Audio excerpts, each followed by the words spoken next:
Ngayong Pasko, bilang bahagi ng 1 Million Smiles program, nagpunta ang Smiles sa iba't ibang komunidad upang magbahagi ng tulong sa mga estudyante. Isang simpleng paraan ng pagbibigay ngayong Kapaskuhan.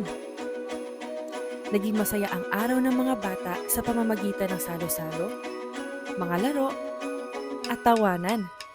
Makikita sa kanilang mga ngiti ang saya ng simpleng pagkasama-sama at pag-aalaga. Pinili ng Smiles na maging beneficiaries ng 1 Million Smiles program ang mga estudyante upang ipadama ang support ng kailangan nila para makamit ang mas magandang kinabukasan.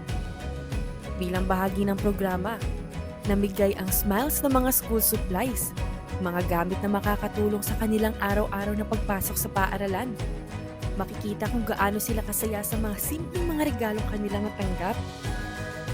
Ang pamamahagi ng school supplies at iba pang kagamitan sa mga estudyante sa Bulacan, Davao, at Bicol ay paraan ng Smiles para ipadama sa mga higit na nangangailangan na kahit mahirap ang kanilang pinagdadaanan, mayroong handang tumulong upang maabot nila ang kanilang mga pangarap sa buhay. Ang lahat ng ito ay posible dahil sa mga Smiles user na patuloy na nagtitiwala at gumagamit ng Smiles Mobile Remittance para magpadala ng pera sa kanilang mga mahal sa buhay. Sa lahat ng Smilers sa Japan, Canada, at Singapore,